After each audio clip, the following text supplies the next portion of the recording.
Good evening, everyone. Wishing you and your family a very healthy and happy Diwali. With the new year, we are proud to announce the birth of our new series under the aegis of Intraocular Implant and Refractive Society of India, named Youthful. Young ophthalmologists undertaking training and hybrid facilitation of unique learning. We welcome our IRSI President and the Chairman of Vision Eye Center, Mumbai, Dr. Himanshu Mehta, and I request him to say a few words and inaugurate our venture. Thank you very much, Rohan, for inviting me. This is a wonderful platform that has been built on IRSI. The Indian Implant Society has now become absolutely international. And you have stalwarts like Amar, Dr. Mahipal Sachdev, you have Gaurav here, Dr. Rohit, who have really taken this to a new horizon. We have had humongous teaching sessions, and that's the greatest part for the younger generation. When we are undergoing residency and fellowship trainings, believe me, there was no internet. There was no way in which I could watch a Uday Devgan operating, or I could watch somebody else operating. It is a fantastic world that you are in right now. I just heard a great compliment that I must give. Uday Devgan, 1,000 videos in the last 1,000 days, one per day. I mean, this is amazing feat. And this is what teaching is all about. He's passionate. So at the outset, I would like to thank Dr. Uday Devgan for being here with us, Dr. Suvira, Dr. Samresh for participating in this lively conference. The baton has to be passed to this young generation who are right now not very sure of themselves, who are just wondering how to get into practice. But believe you me, the way to go ahead is look at these videos, what he's saying, repeat them again and again and again and again. And unless it gets subconscious to a spinal level, you will suddenly realize your surgery has changed. So it's not that difficult. You are in a fantastic era of virtual training and teaching, which is available on the net. And Rohan and Pooja, thank you very much for organizing this conference. And all the participants and all the watchers, I mean, thank you very much for being here this evening. A happy new year to you and a great series for the young ophthalmologists. Over to you, Rohan. Thank you so much, sir. Thank you so much for your encouragement. We are honored to have your support on this venture. I'll request Dr. Pooja to please introduce our panelists. With great pleasure, I introduce our panelist, Dr. Rohit Om Prakash. He is a third-generation ophthalmologist heading the Dr. Om Prakash Eye Institute in Amritsar. He is actively involved in phacoemulsification education programs for over more than 20 years. He has co-authored chapters in books on phacoemulsification procedures. He is a member editorial board in the Indian Journal of Ophthalmology. Welcome to the show, sir. Our next panelist is Dr. Lubna Zameer. She's a senior consultant phaco surgeon presently working at the Narayan Netralaya, Bangalore.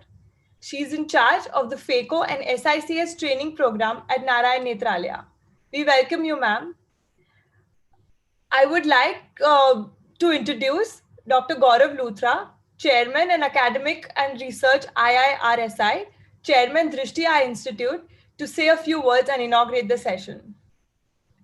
Thanks, Dr. Pooja, and congratulations to the young team of IRSI for for Dr. Himanshu for his brainchild of setting up this youthful IRSI and kicking off this first session for our young generation, and very rightly so. I think the need of the hour is for our youngsters to come forward. They've always been there at the forefront as well, and they are the ones who are going to lead the next decade of ophthalmology. And who better than Uday Devgan to start off this first session for our youth. He's been the teacher passionate who's set up Cataract coach, of course, and that's only in the last a couple of years. I mean, I don't think Cataract coach is very old, but he's been doing this teaching for years together. I've learned so much from Uday over the years, and I keep meeting him in the SCRS and love to watch his sessions. So I think we have an amazing faculty of teachers today, and I think this youthful RSI session will be very, very useful, and I'm sure we'll have many more such sessions to look forward to. And our young team is really there. Tushya is there. I see Rohan has done a great job of organizing this as well. So we look forward to a very, very fruitful session today and over the next few months and years to come. And thank you so much for starting this, Dr. Himanshu. Thank you, Dr. Gaurav, for all your support. I would like to introduce our other two panelists. Dr. Aarti Agarwal is an ophthalmologist specialized in refractive and advanced cataract surgery. She believes in delivering constant social support and giving back to society. She takes part in surgical eye camp health every 3 months in Vrindavan and Dugarpur. She conducts regular courses for doctors to train them in refractive surgery. Thank you for your presence. Moving on to Dr. Pranav Saluja, who is presently working as a senior resident in the Regional Institute of Ophthalmology, Motilal Nehru Medical College, Allahabad. He pursued his medical retina training in AIIMS, Delhi. He has presented papers in APA-CRS, ES-CRS, in national conferences, and also won the Travel Grant Award in APA-CRS. Welcome to the show. Over to Rohan. Yeah, so thank you so much, Dr. Tushya. Now, without further ado, I would like to introduce our speakers today. We have none other than Dr. Uday Devgan as our keynote speaker, followed by talks by Dr. Suvira Jain and Dr. Samresh Srivastava. So Dr. Uday Devgan needs no introduction. He is an award-winning, internationally recognized cataract, lens, and LASIK eye surgeon. He is also known as the doctor's doctor. He obtained his medical degree with highest distinction, that's summa cum laude, from the University of Southern California School of Medicine. Then he completed his training at the UCLA Jules Steen Eye Institute. He's currently the chief of ophthalmology at UCLA and Medical Center. He runs also a private ophthalmic practice called the Devgan Eye Surgery. He is also an active ophthalmic columnist, writer, and contributor. He has been on the editorial board member for 8 major ophthalmic publications, international lectures in 40 plus countries with live surgery done in multiple countries. And all national and international students who are either aspiring ophthalmologists, currently in residency, or are in fellowship have gained a lot of insight by his very famous Cataract Coach website as well as YouTube channel. Those wonderfully explained videos give a lot of motivation and teaching to all of us. We are honored to have the doctor's doctor, Dr. Uday Devgan, as the keynote speaker for our first web series on phacoemulsification. Over to you, sir. Thank you, Rohan. Truly a pleasure. Happy to be here. I think what Dr. Himanshu Mehta said was very appropriate. He said, a generation ago, we had to search around for VHS videotapes of surgery. It was so hard to learn. Now on your mobile phone, you can watch any video in high definition. If tomorrow you have a posterior polar cataract, you can look on your phone, watch videos in 5 minutes, understand the concepts, and help your patient even better. It's an amazing time to be an ophthalmologist. And I want you guys to also be proud. The NRIs who live here in the US, we are making you proud. The first generation Americans, we are working really hard and taking over. That we are proud of you. That is a fact of life. You know, people like you have put this country way far ahead. No question. We are absolutely proud of you. So let's get into it. Let's watch some videos. Let's do some good discussions. Let's have some fun. So we'll have the first video then. Mr. Navneet, if you can play the video for sir. Video number 1.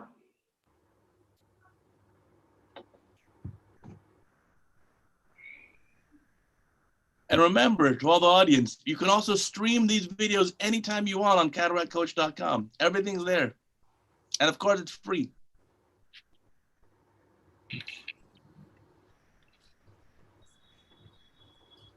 While he's getting that ready, I think one of the biggest challenges that we have with the new generation is, and one of the best bits of advice I can give you is the mistake that I made. When I was finishing my residency training, pause the video just for a second. When I finished my training, one of the dumbest things I said was I said, I can't wait till I'm in practice. It'll be so much easier than residency.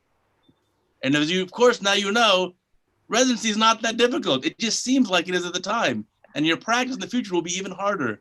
So like these guys will teach you, enjoy your residency and maximize your learning. You're gonna look back on it as one of the best times of your life. So I'll play the video now. Yes. CataractCoach.com, secrets and subtleties, perfecting your cataract surgery technique. The secrets to avoid corneal edema after cataract surgery. Well, step 1 is you want a wave of good viscoelastic. Not the stringy stuff, not spaghetti. You want a wave. Watch carefully. You want to use a good high quality dispersive viscoelastic, and that wave is going to coat the corneal endothelium. If it comes out like spaghetti string, it's not going to coat. That's very important. Now, step 2, you got to make a great incision. It allows for appropriate placement of the instruments. It'll seal well at the end. And this is going to help avoid corneal edema. Here I'm doing a single plane incision, and you want to have it very repeatable, very clean architecture, very well sealing. So these are 2 things right off the bat that are important. But wait, there's more. Now we want to have the surgery itself be relatively quick. Now the goal is not speed, the goal is efficiency. No wasted movements, no wasted steps. And to achieve this, you want to cut out all the extra parts of the surgery that don't benefit the patient. If you can make a beautiful capsular rhexis like this with just the forceps, stop using a cystotome. You don't need a cystotome to do cataract surgery. That's just an additional step. All these additional steps together prolong the case, and you get more inflammation. Now, number 3, what should we do? Put more viscoelastic to protect the corneal endothelium after you complete hydrodissection. So we're going to add more protective dispersive OVD right there in the center prior to putting the phaco probe in the eye. Because the hydrodissection causes you to lose viscoelastic. You may not realize it, but it's true. Now we're going to go inside the eye, chop the nucleus, and we're going to break it up. And here's where it's important to use a very efficient way of nucleofractus. So minimize phaco energy, use phaco chop, stay in the capsular bag, employ phaco power modulations, and easy on the foot pedal. The less ultrasonic energy delivered in the eye, the better it is for the patient.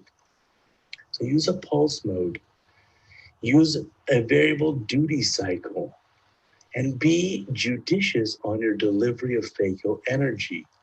Now, it's not just the ultrasonic energy that causes corneal edema, it's also the amount of fluid you run through the eye. So you want to minimize that amount of fluid as well. So keep your settings appropriate, don't waste time in the eye. Remember, what's the volume of the anterior chamber? 1/4 of a cc. If you add an empty capsular bag and posterior chamber, maybe another 1/4 of a cc. That's a 1/2 cc.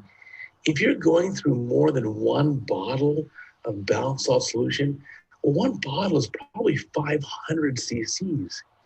And think about that. 500 cc's means you're turning over this 1/2 cc anterior segment 1,000 times. So an established and experienced surgeon should be able to do a cataract surgery with very little fluid. 100 cc's or less of fluid is very common in the hands of an experienced surgeon. And the less fluid you put through the eye, the better. The less ultrasonic energy put inside the eye, the better. If you are going to deliver this energy in the eye, again, stay away from the corneal endothelium. Operate at the iris plane or even deeper in the eye in the capsular bag. But avoid operating near the corneal endothelium. So here we're filling up our capsular bag. You see our capsular rhexis there. We're going to load up our lens and deliver the lens. And so this case so far has had a very minimal amount of trauma. You can see the eye looks great. You also notice that we're very careful in pivoting in the incisions. If you distort your incisions and you see wrinkles in your cornea as you're operating, well, you're going to see those same wrinkles the next day on the first post-op visit, and they're going to persist. So to avoid those, you got to pivot in the incisions. Now, our next important point is removing all the viscoelastic from the eye, including from behind the IOL. If you leave viscoelastic in the eye, it can cause blockage of the trabecular meshwork and a very high spike in the intraocular pressure. And if the eye pressure goes very high, 40, 50, 60 cc's, or 60 millimeters of mercury or more, this patient's going to have a painful eye and a lot of corneal edema just from that increased intraocular pressure. So make sure you get all the viscoelastic out of the eye, from behind the eye well, as well as the angle of the eye. And we've showed you videos in the past about the angle sweep method. Look it up on cataractcoach.com if you're unfamiliar. The angle sweep is a way of making sure there's no retained viscoelastic in the angle of the eye, which is the most common place. That's very important. And then finally, our last important point is use only mild hydration to seal the incision. If you have a good incision with proper architecture, it should seal with just a little bit of hydration. Look how I do the roof of the incision back and forth, just a little bit. I do not advocate these huge white spots against the lateral walls of the incision. Those induce a lot of temporary astigmatism and should be avoided. These are the subtleties that you may be missing, and that's the difference between good and great. Watch carefully. Now, the first thing is excellent draping and keeping the eye in primary. Eyelashes are out of the way, the lid margin is fully sequestered, the eye is well centered in our field, iris parallel to the floor. Second, the position and direction of the paracentesis to make sure that it's radial, barely nicking the limbal vessels 2 clock guards away from where we make the main incision. Use the full CC of the anesthetic for consistency. So put what you want in the eye and put the rest on the cornea. You always use 1 CC that way. Complete anterior chamber fill, good IOP with the OVD. So get a good fill. There's that wave coming across and achieve that excellent IOP, physiologic. Incision architecture. This time, I'm going to end up shifting it to avoid the conjunctiva. Watch carefully. Starting the incision there, it hits the conj a little bit, so I'll shift to the left and continue the incision because I don't want chemosis. Now measure and plan out that 5 millimeter capsular exercise using these forceps. That part you know. Chopper in the safe position to put the capsule back. When that last fragment comes out, look how the chopper is protecting the posterior capsule. That's an important maneuver. We can push the cataract piece in front of the tip, but still we have the soft, rounded back end of the chopper towards the posterior capsule to avoid touching the capsule. Next, deliver the IOL with the eye in primary. Get the injector tip in, start to deliver, and now make sure the eye stays back in primary. Deliver the lens, and that's a beautiful outcome. Now rotate the lens to facilitate removal of viscoelastic. I think you should go behind the IOL to remove viscoelastic. So if we rotate the lens about 90 degrees away from the incision, now we're able to keep the haptic optic junction away and facilitate that. Make sure you remove all viscoelastic from behind the IOL optic. That's important because if it's a toric lens or a multifocal lens with diffractive rings, you need to have it centered up. And these lenses tend to be slightly tacky and will adhere to the posterior capsule and stay in place as long as there's no OVD. Use the vacuum on the IA probe to get all the OVD out of the angle for 360 degrees. So move that probe around the eye and really vacuum out the viscoelastic from the angle. You don't want to leave any behind. Hydrate the mid-stroma of the incision very gently, right there in the mid-stroma. Not these 2 white spots on the side that some people do. Center the IOL, and now sweep the angle, injecting BSS to make sure there's no trapped viscoelastic or even trapped nuclear fragments. It's an important step that's often overlooked. Inflate to the ideal IOP and hydrate the paracentesis, and also we'll inject some moxifloxacin. There's an intracameral antibiotic, and that's going to help us prevent endophthalmitis. So there we go, a little antibiotic as well. Finally, tetracaine sponge prior to performing the LRI, just to make sure the eye is nicely anesthetized. Use the fixation ring to guide the LRI creation. That way it's a beautiful arc exactly where you want it. And finally, check that the incisions are sealed and dry. That looks great. So these are many of the subtleties that are often overlooked. Thanks for your time, and please check out Cataract Coach where you can download and watch all these videos.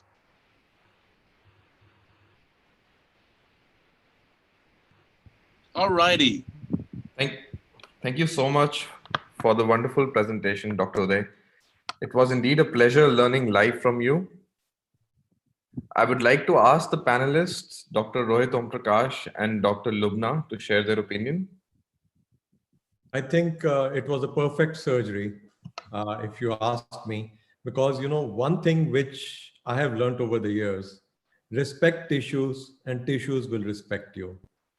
I don't know Excellent. whether everybody noted. You just see the size of the pupil when he started the surgery. It was the same at the end of the surgery. This means he did not traumatize even iris one bit. So he was looking after the cornea. He was looking after the iris, not touching it. So these are the points, which one should feel, because I personally feel that if at the start of the surgery, the size of the pupil is X, at the end of the surgery, without even using an intracameral, dilator, the size of the pupil should practically be the same. So this is, you could see how he was respecting tissues. And this is the thing which I feel that all youngsters should imbibe, because if you respect tissues, tissues will really respect you. And a few points, if I'm permitted to, how I do things slightly differently. I'm a bit more careful about the side port incision. So I calibrate my side port incision because I feel at that point, that is the site, I call it the stepson, because we are not bothered about that at times.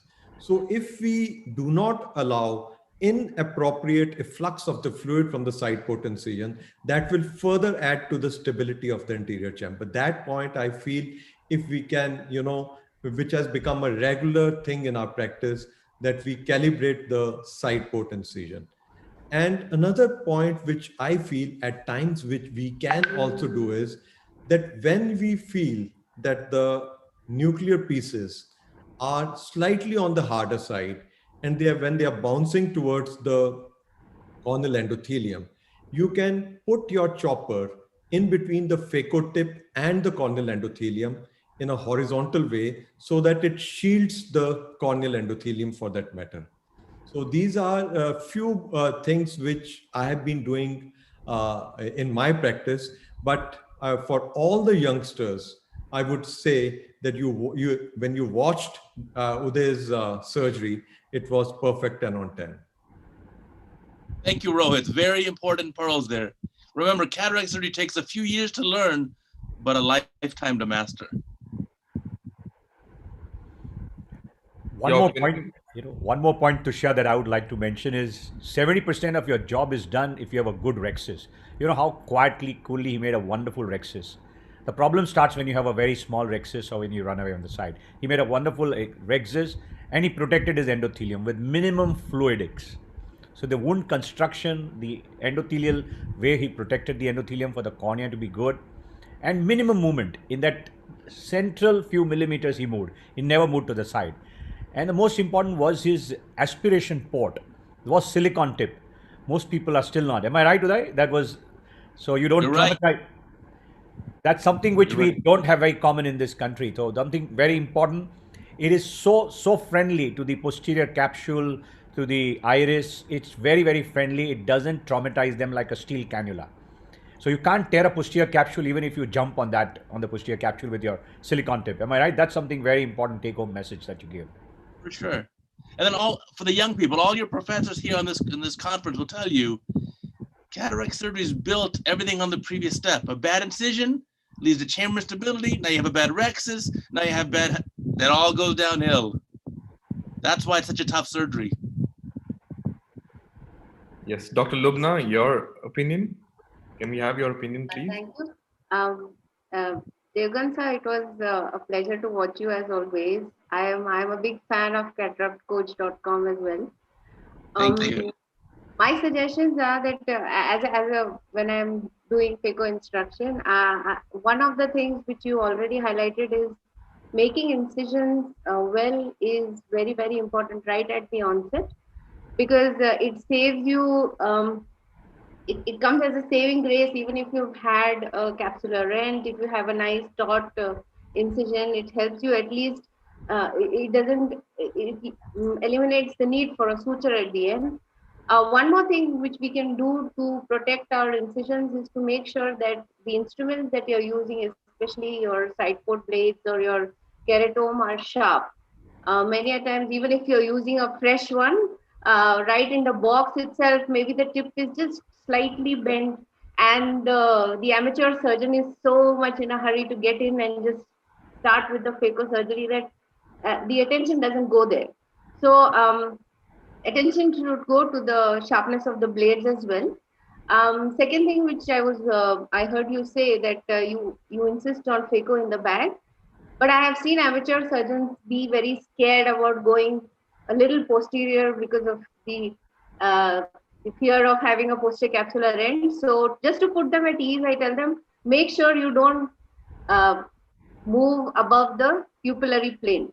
So as long as you're below the pupillary plane, even if you don't go too much behind because of fear, we can understand you're all amateurs, you don't want complications, but that is a good thumb rule to follow. And again, like you said, the phaco time or the use of phaco power should be at the minimal. I totally second that. At the same time, what I tell them is that you keep your phaco probe more towards the center, towards the end, so that not only do you have lesser complications, but you end up using lesser power towards the pupillary margin, and that also prevents the pupil from coming down. So these are my observations, but it's a fantastic video, and I am a big fan. Thank you, Dr. Lubna. I'll have to come I want to do a mini SICS fellowship with you. Always. I'm not that good at SICS. Sure, sir, sure. Those were some wonderful pearls given by the phaco masters. Over to Pooja. Sir, can we play the video 3 now? Sure, yes. Let's do it.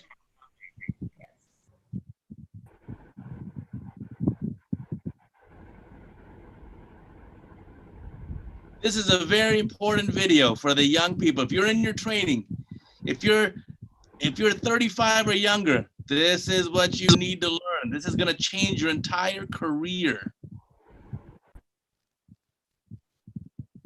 CataractCoach.com. Which career path will you choose? You want to be an expert surgeon or a competent surgeon? I first learned about this from my friend, Professor Milton Yogi from Sao Paulo, Brazil. So we're going to play a routine case here in the background, but we're really focusing on the graph in the bottom right corner. So which career path do you choose? We have 3 lines there. The blue is the dropout line, the red is the competent surgeon, and then the green there is the expert surgeon. Well, there's a big difference.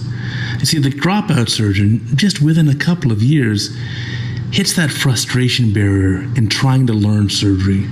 The surgical skill is not easy to develop, and this doctor just quits, drops out, switches to a different specialty, goes into business, doesn't practice medicine, something different. But let's say you get past the frustration barrier. You've got 2 choices here. You've got the competent surgeon who is okay, and this is a surgeon who, whatever was learned in residency, will continue to do for the rest of the career. And this is a stagnant option because the skills don't really advance, new techniques aren't learned, new skills are not developed. And there's a surgeon who, yes, technically is competent, that's a good enough surgeon, but that surgeon's stuck in that zone of mediocrity. And then finally, you've got the expert surgeon who continues to learn, advances techniques, learns about new technology, and continues to get something from every single surgery. And every year, even 10, 20, or more years after training, continues to learn more and more. So if you look now, that surgeon has passed what's called the passion barrier. So gone past just being a competent surgeon, but having a passion for his or her craft, wanting to learn more, wanting to be better, give better options for the patient, takes pride in his or her work, and wants to truly give the highest possible level of surgical care to his or her patients. So well past the zone of mediocrity. Now, if you look at the top here, we see the different zones of time, 5-year, 10-year, 15 years, and beyond. The first 5 years, the blue block there, that's what you're learning during your residency training, and you learn a lot. But even your first 5 years in practice, that orange zone, you'll learn even more. And then after 10 years of ophthalmology, you'll really start enjoying the tough cases. You'll look for the challenging ones. You'll ask your colleagues who aren't as driven to please send over the difficult cases.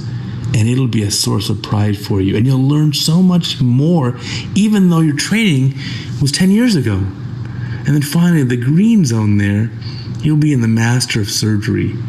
This is where you're truly an expert. You still continue to learn. You still advance your techniques. You still move on to learn new technologies that come down the road. And you really aim to make every single case as perfect as possible. You take pride in your work. And this is the best phase because you truly enjoy your craft. There's no fear there. There's no worries about complications because whatever happens, you know you're going to handle it. You'll always give the patient your best. You'll do what's best for the patient. And the patient will have a fantastic outcome. So now in the background, as you watch me do this routine cataract case, which went very quickly and very beautifully, but most importantly, very exactingly. That's the exact rhexis that I want. That's the exact incision that I want. The lens centration is perfect. We'll put a little bit of medicine in the eye, a little triamcinolone, seal up the incisions, call this a day. This patient had a beautiful outcome, and more importantly, I loved doing it. Thank you for watching. That was a wonderful video by Dr. Uday again. So I would like to ask Dr. Gaurav for his comments on it. Yeah, I think some very amazing, messaging there because, it's when you start operating, and that's what I also probably emphasize in all my sessions that, you never stop learning. What Uday said that, you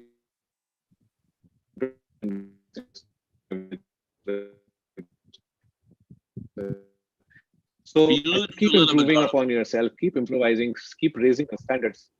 Can you hear me? Yeah. Can you repeat? Can you repeat, Dr. Gaurav? Yeah. Okay. So I just wanted to say that, this is such an important message. And in fact, I was just talking to somebody the other day. I started recording my surgery from the day I started my practice. The day I could afford to, I bought my microscope. I also bought a, camera to go with it, even though it was the cheapest and it would probably not help me, present anywhere. But I was recording every surgery I did. And from day one, like 22 years back, I have every surgery on VHS and on CDs and then DVDs and now on hard drive. Archived each one of them, go back and look at them, see how you can improve upon yourself. So I think amazing message, Uday, and I think you're spot on. And even professional athletes always they study the game day footage. I've done cataracts for, 20,000 more cataracts. I still record every case and I want to learn from every case. And there are things you have to be able to teach yourself in the future. I have done about a dozen DMEC. I am no expert, but I'm passionate about learning and getting better at it. A year from now, I'll be much better at DMEC.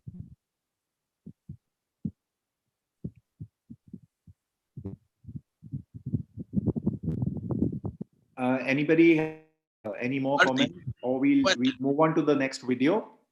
I think what's that? Dr. Aarti has something to say. First of all, Dr. Uday sir, I'm a big and huge fan of yours. I do frequently go back to the website and watch and try to learn, a new step every week.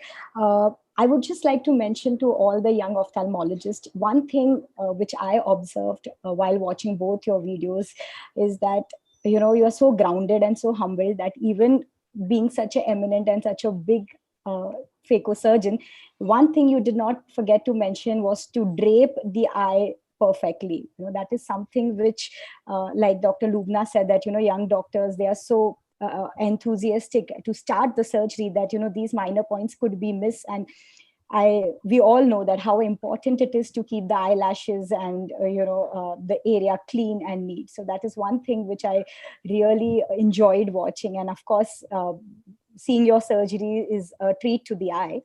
And Dr. Gaurav, I would just like to mention, like you said, that yes, recording each and every case and, going back to the video and learning itself teaches a lot. I'm from, I did my fellowship from Narayan Netralaya, and even before I joined my fellowship back during my PG days, that is one thing which my teachers used to tell me: record each case and try to get it into 30 seconds or maybe 1 minute. And that is something which helped me get my skills faster and faster, because as I used to edit, I knew the fraction of second I'm wasting in each step. So that helped me fine tune my surgery. And I feel that young ophthalmologists should really take that, start editing your video, and trust me, you will laugh and you'll enjoy the process, and each and every cataract surgery will be more exciting for you. Thank you so much. And you can get a very cheap adapter. You can have an adapter with your mobile phone, these 3D printed ones, and attach your phone to the ocular. Absolutely. And then for the draping, I agree with you. I only have one golden rule of surgery. My golden rule of surgery is I want to give the same treatment that I'd want to receive from my own eye. And when you're doing my phaco, you better drape it beautifully. No, what he said makes so much sense, that right from draping, smallest thing gives you the confidence. The moment you don't see eyelashes, you don't get irritated, you see there's no fluid, every small part. So by the time you're at the main stage of phacoing, your confidence level would have changed. And repeating, re-repeating everything that he's doing, he's put it at the spinal level with a great spirit to keep learning at any phase. You see the green line which he showed, even after 20 years, the successful people have been who kept learning, who kept changing, evolved with time. And that is the most important message for all of us. I think one more point I would like to add. Sorry.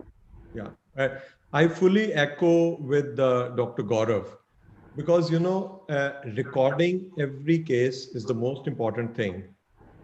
No doubt you have to, we as young surgeons, I'm talking of 30 years back, we always wanted to do as many cases as we wanted to. But I personally believe that one case you do, you should critically evaluate that case. And that should be the learning point, because it is not the quality, it is not the quantity which matters. It is the quality also which is going to make you go ahead. It should not be in how much time you have finished the case.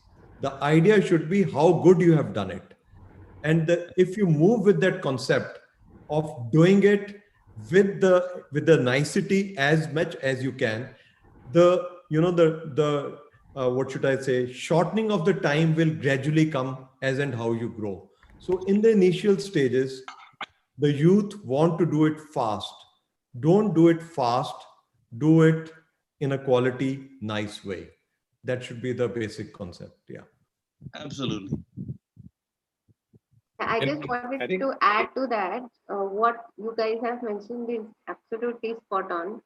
But just to make it a little more exciting for the trainees, what I did with the help of my associates is, a few years ago, we introduced the IC Oscar scoring system at our place.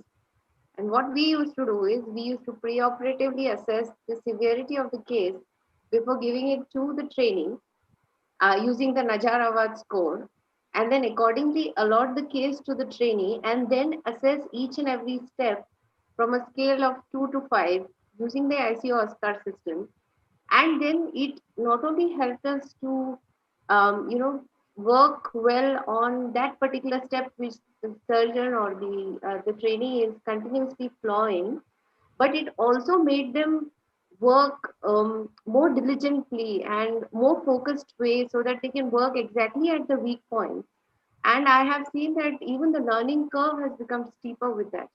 So once you can measure something, it really puts you on that spot, that today I have done a 100-meter sprint in so many seconds, and tomorrow I want to do it faster. So I feel if we introduce these scoring systems even to our own surgeries, I think we all tend to get that drive to get it better. So I think what we can measure, we can always improve. So I'm a firm believer in that. I would, hello sir. I've been a huge admirer of Dr. Devgan sir, and I think we are the lucky ones who are in a generation where we started by watching sir's video. And I think the first video that I saw was in cataractcoach.com, and it was advised by my friend. and it really helps to watch as many videos as you can. And we started learning from SICS, and usually in government colleges here, we start from SICS only, and during our post graduation we only do SICS. So it is a little difficult to like convert to phacoemulsification all of a sudden. But I think the good thing about our training was that we were always advised to do a capsulorhexis, even when we were doing a small incision cataract surgery. Usually in many colleges, we do a capsulotomy when we start. But in our colleges, this was like the good thing that we were well trained with capsulorhexis. So when we started doing phacoemulsification, it was much easier. And I think that should be advised not to do capsulotomy and prefer capsulorhexis even in SICS. Good points. Thank you, sir. Great. So can we move on to the last video by Dr. Uday? Yes. Let's do it. This one you'll love. Yeah. This next video is really going to change the way you think of lens calculations. It's only 5 minutes, but it's totally revolutionary. And it's going to be a little fast, so pay close attention. But I think you'll really appreciate this. This is what the future is going to be. This really is the future of lens calcs. Go ahead, play. The future of IOL calculations. It's artificial intelligence. The challenge is that refractive cataract surgery requires refractive accuracy. And current formulas just aren't there. They're only 70 to 80% accurate. That means at least 1 out of 5 patients fail to hit the target. And they're paying out of pocket, so accuracy is paramount. The problem is that there are 20 different lens calc formulas and none are sufficiently accurate. We see this every day in the clinic. The printout says 18 or 18.5 or 19. Well, which is correct? How do I choose? There are static formulas like Barrett or Holiday that are good, but you need something that's going to evolve with time. Look how crazy this is. All these different formulas give a different answer for the same eye. We do something different. We constantly evolve and improve accuracy. We crowdsource hundreds of thousands of eyes, big data, more than 3,000 users and contributors, and we're growing. We can optimize for 10 ranges of axial length or keratometry or AC depth. That alone is 1,000 points. We can optimize for 1 surgeon, multiple surgeons in a group, or all surgeons in the entire US or the world. The solution, of course, is artificial intelligence, which has evolved a lot. Who's the best chess grandmaster of all time? Well, 23 years ago, it was IBM's Deep Blue that beat Kasparov. But now, Google AI beats any human 100% of the time. And it was just given the rules of chess and played itself for 4 hours. So AI works well for lens calcs and all surgeons. Low volume surgeons actually benefit the most, the largest jump in accuracy. Medium volume surgeons, high volume surgeons do great as well. And this is automated with no surgeon input needed.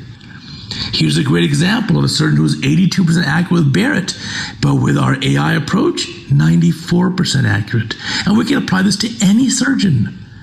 So we have AI lens calcs with plus the precision lattice universal super algorithm, multiple patents in process, and very strong intellectual property. We evolve these lens calcs with our AI, and our methodologies have been proven superior, independently analyzed by multiple ophthalmic companies who concluded that it was the best and most accurate of any method. We use AI to give the best IOL power, but also the best astigmatic treatment. We even apply it to LASIK nomograms. The market in the US is 4 million cataracts a year. Outside the US, even more. There's a LASIK market too. We have a very strong adoption and uptake by our MDs. 3,000 active users worldwide, performing thousands of lens calcs per day. Rapid adoption and uptake as users become locked into our platform, and this works with all IOLs. It also works great with current technologies. With femtosecond laser, we can use more biometric data to give even better accuracy. Intraop aborometers can be increased in their accuracy. Adjustable IOLs can be reserved for truly unusual eyes because 95% of eyes aren't going to need it. The value, it's available to license to multiple ophthalmic companies or to partner exclusively with one company. Current USA licensing payments for these types of calculations in ophthalmology are 10 to 15 million per year. We can take it all. We also have a bonus intellectual property, a self-calibrating, evolving ocular biometer. Imagine this. The biometer measures the eye. We do your deep learning lens calculations with AI through the cloud. You do the surgery. You put the patient back on the same machine with your technician. It automatically records the post-op outcome, sends the data back, optimizes the algorithm, and gets better and better. It's self-calibrating, automated, objective data, millions of eyes, and it evolves in perpetuity. So the future of lens calcs is plus. A novel methodology to refine the lens calculations, astigmatism calculations, LASIK, SMILE, any IOL calculations can be used with any formula or approach. You can evolve this and improve it forever. So our take-home message is, for lens calcs, you can be static at 70 or 80% accuracy, or you can evolve with AI and push to 95% or more using Lattice AI Plus calculations. And don't forget, we apply to astigmatism and LASIK nomograms too. We're going to replace every existing formula, every existing methodology with just this AI. And the same way that you'll never beat the Google computer at chess, you'll never beat our lens calcs. Thank you for your attention. Thank you so much, Dr. Uday. Those were some Different really world nice is coming. pearls. Those were some really nice pearls by you. And you were saying something, sorry. I said it's going to be a different world coming up with these lens calculations. It's going to really change things. We're already seeing it now. I'm so confident in the lens calculations we do that for a cataract patient, if you don't hit that target of plane or whatever I promised you, I do a free LASIK or PRK. I eat the cost. That's how confident I am. So what's your take on toric lenses? Say it again? What's your take on the toric lenses? Like for youngsters, when is the time that we can take the step forward to toric lenses? As in like... If you're a refractive cataract surgeon, for sure you need to be able to use toric lenses. Very important. For a diopter or more of corneal astigmatism, a toric lens is typically the best. Incisional approaches are not good for more than a diopter. You can start doing toric lenses after you have already made the ability to have a good predictable incision, and you have to have a good capsulorhexis. And the last thing is you have to be able to go behind the IOL to remove the viscoelastic. So the IOL sticks to the capsular bag and stays in its correct meridian or orientation. So if you can do all these things, great. But if you make a bad incision and the incision causes a diopter of astigmatism, well, all your calculations are out the window. So you need to be able to be consistent with the incision, the rhexis to overlap the optic, and removing the viscoelastic from behind the IOL. If you can do that for 20 monofocal non-toric cases, then we can graduate you to toric. Right.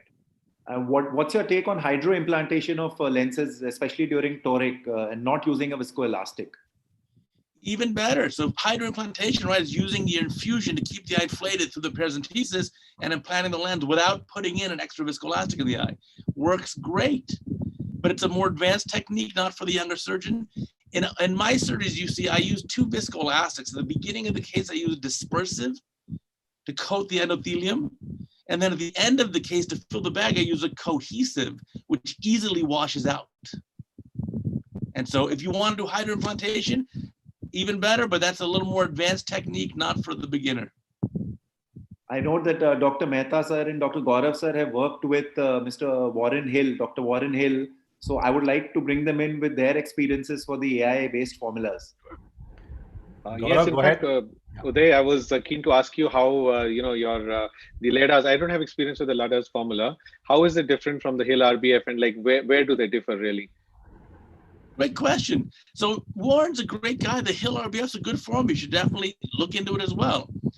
The Hill RBF, the radial basis function, he's basically starting without a backbone, meaning the AI will predict a number for him. But what we do is we tether that to a baseline calculation. So let's say for ours, you can start with a holiday or start with the Barrett calculation or whatever calculation you want. And then the AI is only allowed to change the IOL power within a certain confine. So you can say you can allow the AI to change it up to 1 diopter in either direction or half diopter. So the chance of getting a crazy out of bounds value has been eliminated. And so the difference is it's AI, we do AI with a backbone. So you can't, the AI cannot vary it a tremendous amount. Whereas you'll see on Hill RBF, there are times where you have out of bounds calculations, or the machine can predict a number that isn't tied down to an existing method.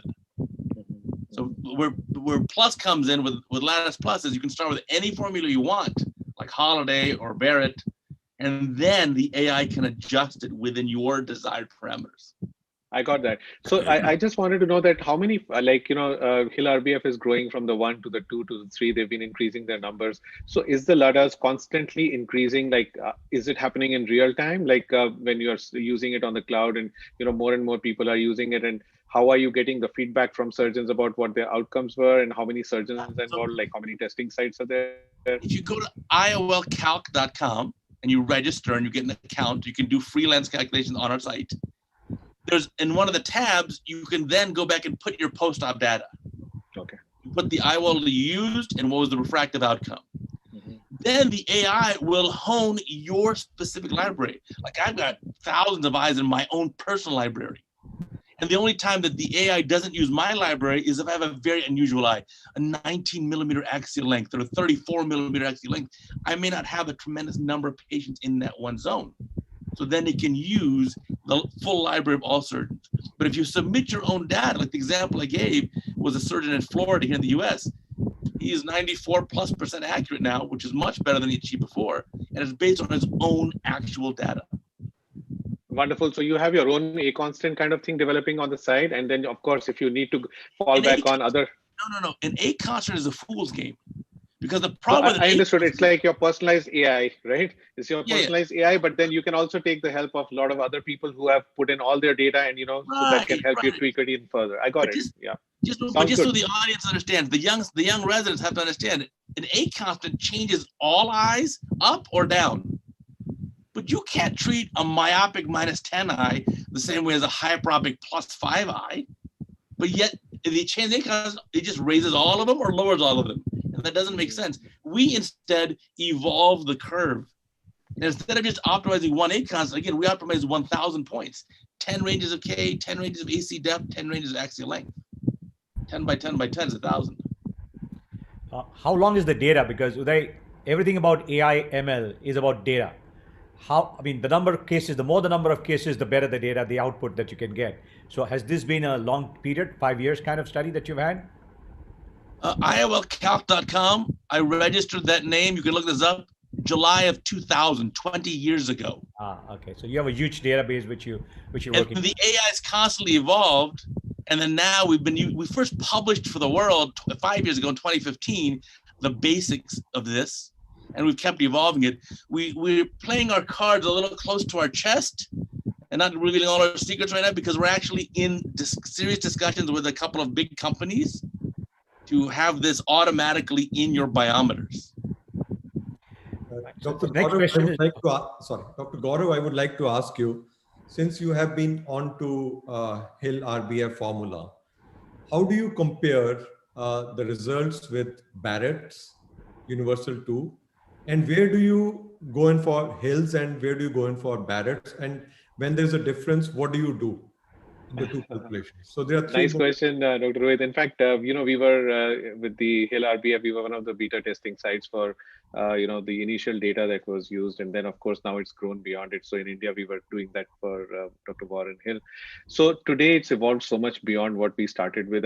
We were doing it on the Excel sheets to begin with, and then we went on to the formula and then on to the biometers. And today, Hill RBF 3 is likely to be announced anytime, or maybe it has.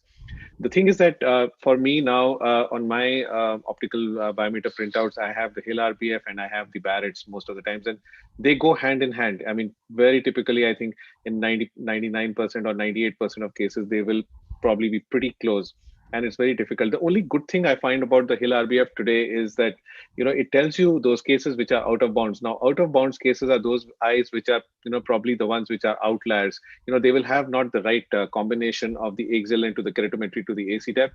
They may not necessarily be extremes of axial length or extremes of keratometry, but they'll be like the combination of the three things which don't kind of gel with each other. And these are the eyes where you are likely to have refractive surprises. So I really enjoy the fact that Hill RBF tells you about these out-of-bound eyes, because these are the ones where you may have a refractive surprise.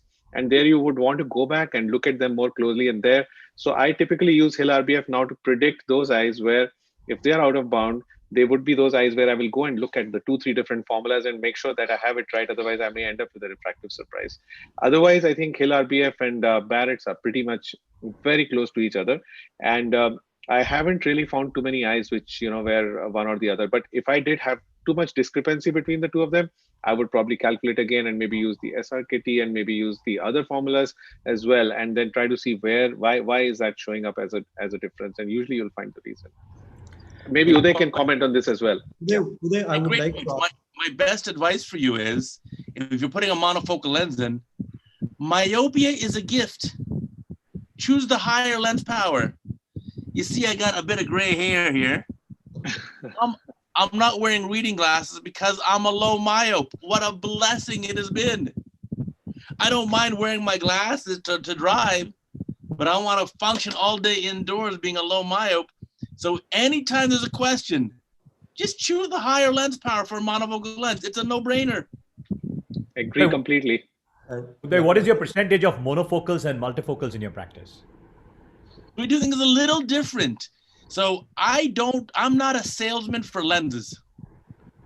So what I do in my practice is everyone pays the exact same out-of-pocket fee.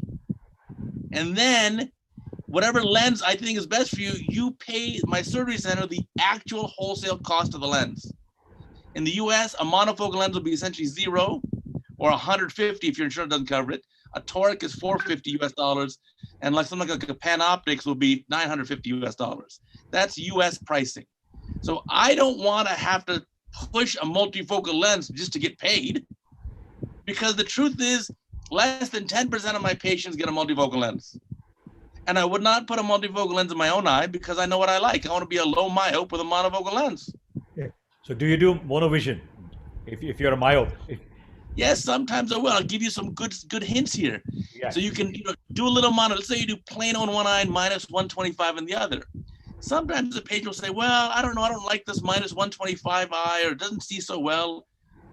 I said, don't try it for 3 months. If you don't like it, I'll do LASIK and make that eye plano also free.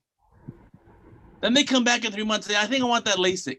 So on that minus 125 eye, I'll put in a minus 150 contact lens. That I'll become plus a quarter then. And then I say, how's your distance? Oh, I love it. This feels better. And I said, but look at your phone. And they say, oh my God, I can't see it anymore. I said, let's not do the laser.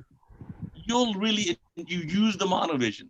So I think a lot of people benefit from that. I'd also, for my own eyes, choose monovision, but I choose a mild degree. I'd probably choose like minus 75 and minus 150. Happy. You gave a wonderful, I am the same, minus 0.75 with a 150 kind of, 125. And it's a blessing.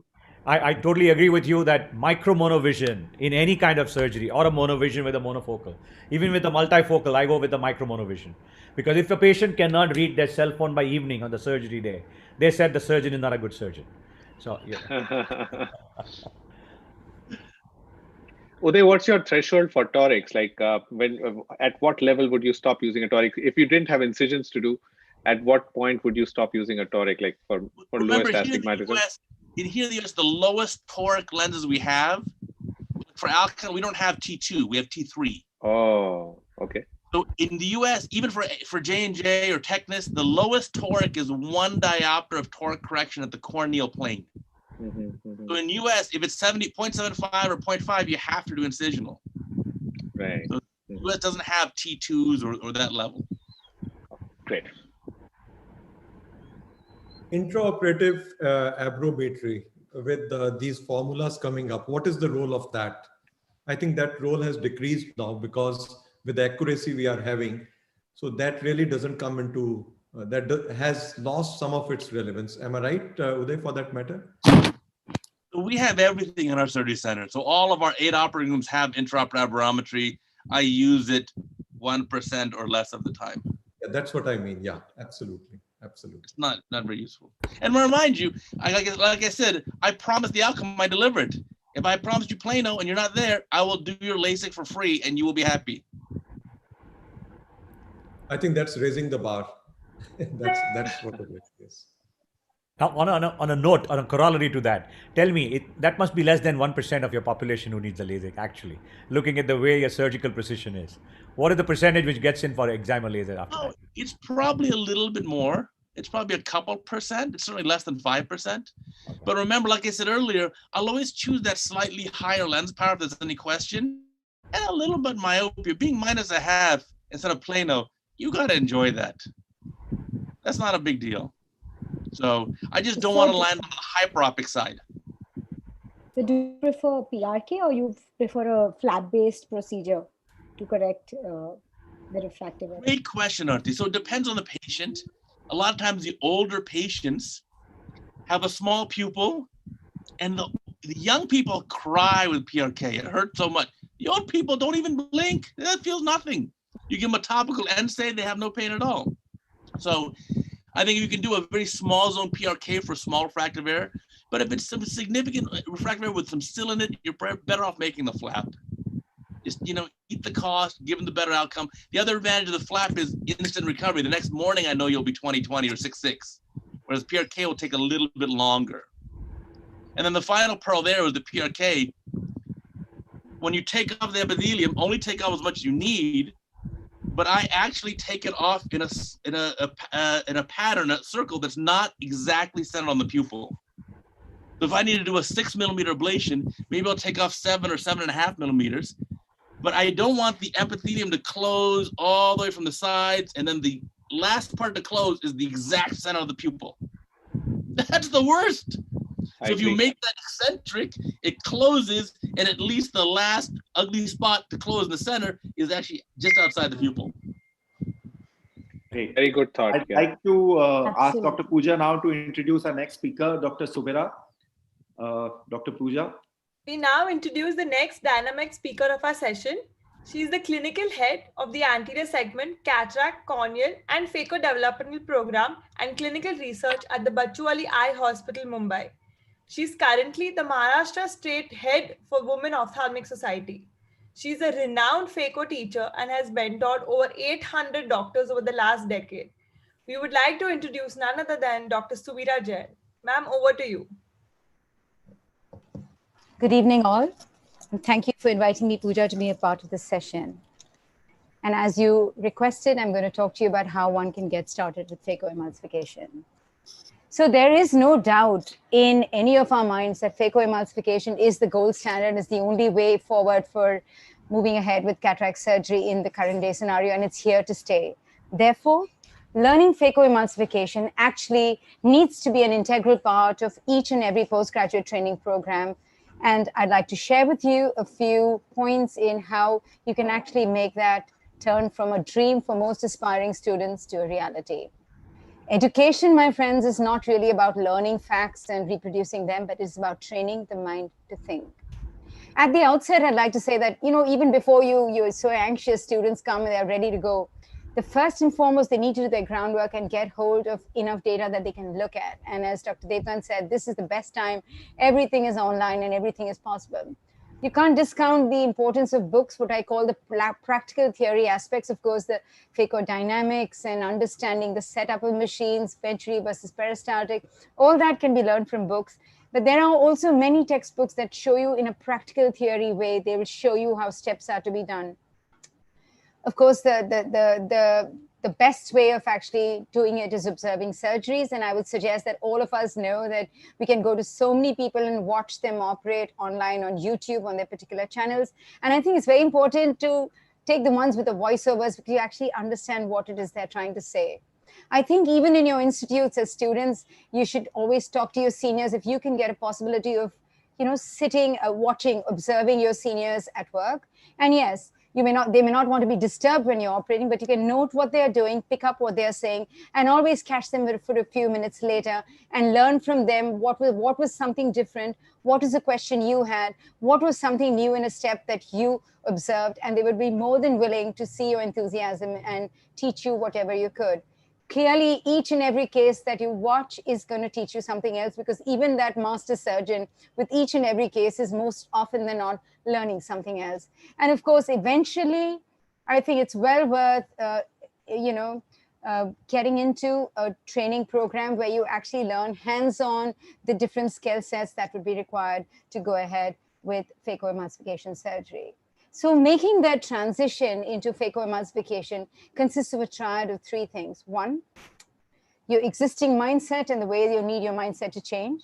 What are the prerequisites you need to know and be good at even before you get started with phaco? And finally, the actual learning of the procedure itself.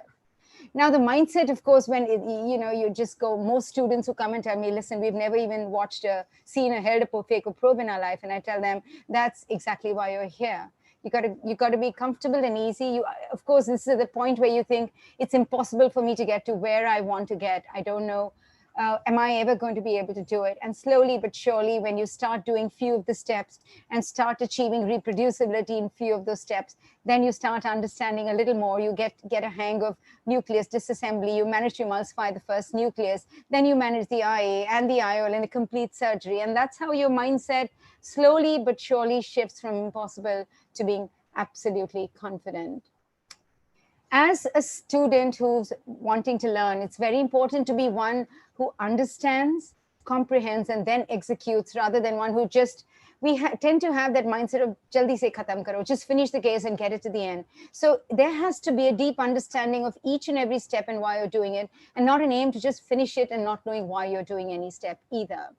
I think with respect to your attitude as a student, you've got to lose the fear of being wrong, because in life, whether it's ophthalmology, surgery, or anything else that you're trying to learn, things are always going to be difficult before they eventually become easy. And it is so important to have the right mindset, because whether you think you can do it or you can't, you're probably right. Okay. Also remember that nothing is learned in a day. It takes time to master any technique. Do not be in a hurry to learn. Be open to learning in a slow, stepwise manner. Don't worry about your colleagues, how they are learning, at what speed they are learning, because everyone has a different inherent skill set, inherent ability to learn. The learning curve can be very different for different surgeons. You have your blinders on, you follow your own path, and watch yourself grow through case by case. We've already discussed the importance of taping each of your cases and just going over them with your seniors and understanding the mistakes you made there and learning from those mistakes. Mistakes will happen. But through those mistakes in each and every case, even today, I try and learn from my mistakes so I don't repeat it again. And of course, it's going to take more than just a few cases to become a master. Don't think too much about worst case scenario, because it takes quite a bit of effort to actually create things like a nucleus drop.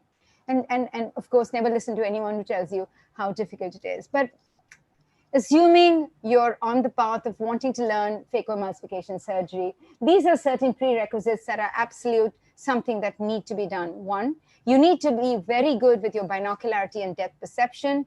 If you've already operated SICS surgeries or extracapsular cataract surgeries, then yes, you already would have had your binocularity and depth perception. If not, take a glove, put it on a katodi, and learn how to suture, learn your hand-eye coordination, binocularity, and depth. You should be convinced, I guess it would be good to know some kind of surgery, whether it's extracapsular or master manual SICS cataract surgery. And I think these seem to be basic points, but I think these are very, very important. And here's what I have to say about them.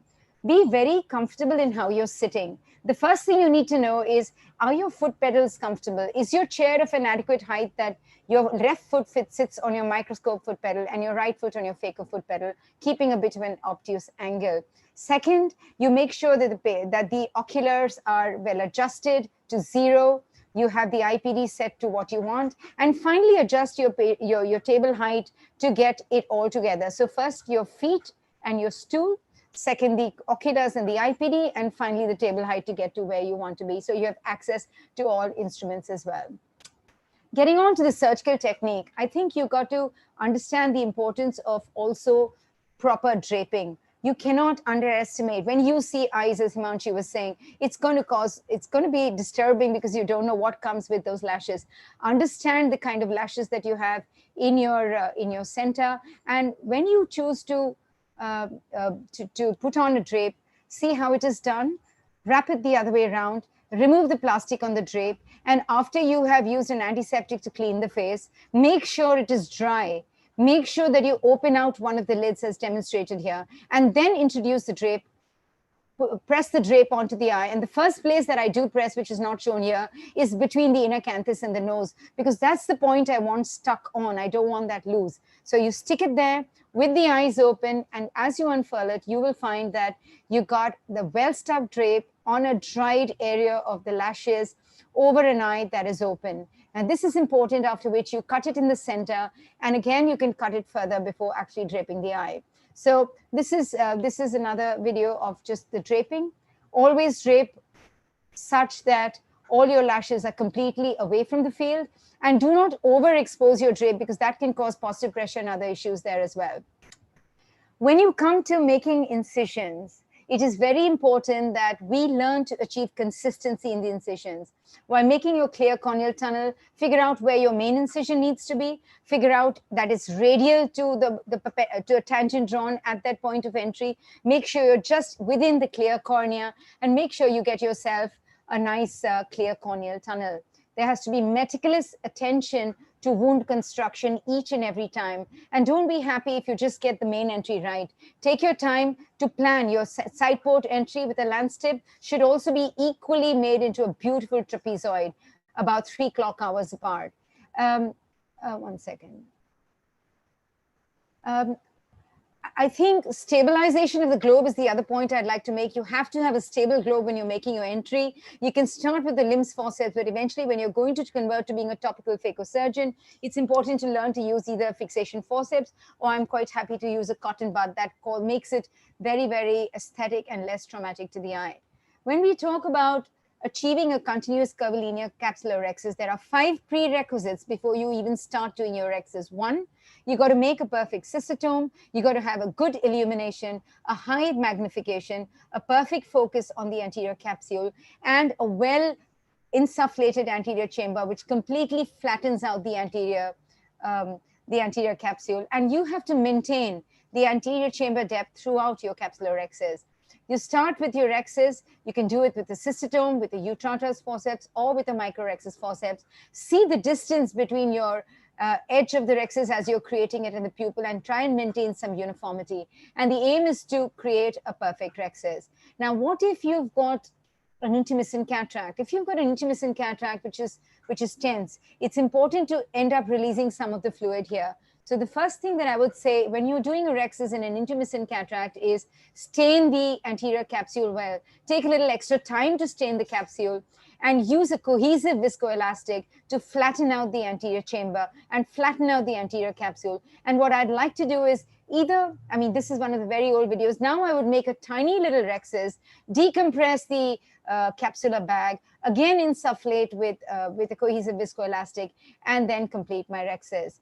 Now, when you're working with children, remember that the anterior capsule in children tends to be very, very elastic, and therefore be extremely cautious. Again, use a cohesive viscoelastic. And even if you aim for a smaller rhexis, you're going to always end up with a larger rhexis anyway. And when you're performing a rhexis, always hold on to the leading edge, okay?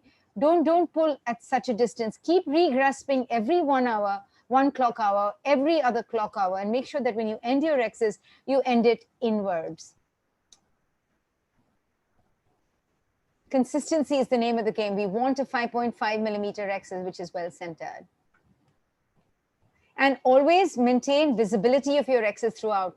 As the flap gets bigger and bigger, make sure you move it away so that you know what it is that you are cutting. Moving on to hydrodissection. Hydrodissection ideally is a cortical cleavage hydrodissection. What I'd like to explain here is that when you're doing a hydrodissection, the first thing that you do is you remove some of the viscoelastic to give the fluid space to go. And you go in with a hydrodissection cannula exactly in the subcapsular plane, and you watch the wave go all the way around until you find a little raise. When the nucleus raises up, it means the hydrodissection wave is completed. Now, in this case, you will see both the hydrodissection as well as a hydrodelineation being performed. Just a minute, I think I've just crossed it. So when you do a hydrodissection, you are dissecting the nucleus and the cortex from the overlying capsule. When you're performing a hydrodelineation, you're bluntly injecting into the nucleus to create an endonucleus. The endonucleus then, which will is what is to be emulsified during phacoemulsification. Here's another video just depicting hydrodelineation. Hydrodelineation is the one step which gives you that beautiful golden ring around it. It delineates the endonucleus and tells you what needs to be emulsified by phacoemulsification. It's also the step you do in a polar cataract when you want to avoid a hydrodissection. The next step that I would suggest before you get into phacoemulsification is learning how to do an irrigation aspiration. If you're a surgeon who's anyway doing SICS, manual SICS, you can suture your wound and start learning irrigation aspiration itself whilst performing SICS itself. Make sure your irrigation and your aspiration ports are of the perfect size. Make sure you don't have leaky side ports. And I would advise a bimanual as opposed to a unimanual irrigation aspiration because it allows for a circumferential removal of cortex, reducing because there's no question of anything being subincisional anymore. Take your time, understand your settings, and go ahead and do a good irrigation aspiration. Be careful. This is a stage where many people have problems during phaco because the phaco went well and they are extremely confident, but this is the place where you're actually working very close to the posterior capsule and you need to exhibit significant amount of caution, care, and take enough time to achieve this. And also remember, at this point, you have to keep working with your microscope foot pedal to change your focus, as well as the phaco foot pedal to get from irrigation to aspiration. One good tip is you can insufflate your entire bag with viscoelastic, focus on the cortical sheet, and then start with your irrigation aspiration. Then you will find the need to, won't need to keep changing your focus during it. When you come to capsule polish, this is something, again, you learn much later on, but it's quite safe. With the kind of settings that all machines give you, you can just go ahead with your aspiration cannula and just ensure that the port of the aspiration cannula is not facing the posterior capsule. You just go and rub against the posterior capsule and all this cortex that is stuck to the posterior capsule just becomes loose and just gets pulled away. Take your time to do a capsular polish, not only of the posterior capsule, but also the remnants of the anterior capsule to reduce your chances of posterior capsular opacification. The next step that I think you should master is IOL insertion, wherein you need to understand all different lenses come with different designs, different injector systems. Call the company people, see demo videos, do a demo in loading and insertion, and make sure that when you load the lens, load it under the microscope, do it yourself. It takes 27 seconds. Do not ask your nurses to do it because they do not have any ability to see so closely. Even when you clasp it shut, look under the microscope for any end which might just be stuck over. And once you clasp the injector, the cartridge into space, under the microscope, watch for ease of mobility of the IOL up to the tip, and then inject the IOL with significant care. And once you put in your IOL, Dr. Devgan was talking about the importance of removing the viscoelastic. After you've introduced your IOL in the bag, a careful removal of viscoelastic is the next step you will do. If it's a dispersive viscoelastic, you can actually see it coming out. Make sure that you completely remove the viscoelastic because you don't want pressure spikes the next day. And if you want to wash behind the IOL, I would suggest going in with the irrigation rather than the aspiration because the irrigation going behind the IOL actually makes it a little safer procedure. And then train with your right hand, with your non-dominant hand, I'm left-handed, I'm sorry, let the irrigation remain in the eye, and then you hydrate your wounds to prevent significant movement of the IOL. So I would recommend you learn a good drape, a superior rectus suture if you're still doing SICS, master your incisions, attain your, your consistency in them, hydrodissection, then the IOL loading and insertion, removal of the viscoelastic, stromal hydration, then the nucleus management, and finally the irrigation aspiration. We discussed that it is going to be a stepwise learning. When it comes to phacoemulsification, it's imperative that before you even hold the probe and sit with the patient, you understand fundamentally about the machine that you're using, understand the settings, understand the auditory signals that the machine gives you, understand the foot pedal control, what is irrigation, what is aspiration, what is phaco, understand the fluidics, understand what is power modulation and what you want to use for every particular case, understand the holding of the phaco probe, how you hold it, understand the orientation of the tip, the sleeve with respect to the tip, the patency and that it's going well, how you will hold your tubings, whether you want continuous irrigation on or not. Then you want to understand the fluidics, of course, and you want to understand the instrumentation, because now, unlike conventional cataract surgery, instead of a dialer, you're going to learn how to use a chopper into the eye. You're going to make sure that that doesn't damage either the endothelium and definitely not the posterior capsule. Understand the use of the different kind of viscoelastics and what they feel like in the eye, and certainly the IOLs. And remember that when you're doing phacoemulsification, the actual procedure of phacoemulsification, you're using your mind, your eyes, and now both hands, as well as both feet simultaneously. So that takes some time to put it all together. So before you embark on actually working with the patient, as much of the microscope foot pedal with respect to changing the focus, and the foot pedal of the phaco with respect to where you keep it, what are the sounds like, which is 1, 2, 3, master all that before you get to actually doing the surgery itself. And in terms of surgery, I mean, if it is a very soft cataract, I'd be very happy to just do a hydroprolapse and learn to do a tilt and aspiration or tilt and chop. This negates all the issues that come with, you know, sculpting a very soft cataract, inability to chop these rubbery cataracts. So I would suggest doing a tilt and chop, which makes it a very safe procedure. Understand how much of the nuclear fragments are so soft that you can just aspirate them by in foot pedal 2 with nudging them with the second instrument. That also helps in saving the energy delivered into the eye. Removal of epinucleus with the phaco probe you should do last. Take your time, but do it with a visco expression and irrigation aspiration. Finally, I think direct chop is the way to go, because you minimize the energy delivered into the eye. There's no time wasted in sculpting. You go in there, you chop, you break it down into the number of fragments depending on how dense your cataract is, and emulsify them in a sequential manner. I think it's important to start your nucleus disassembly journey by learning a stop and chop technique, because I think we as surgeons need to know how to sculpt. Because at any point when you're doing a chop technique and you're unable to get the chop, you should know how to sculpt.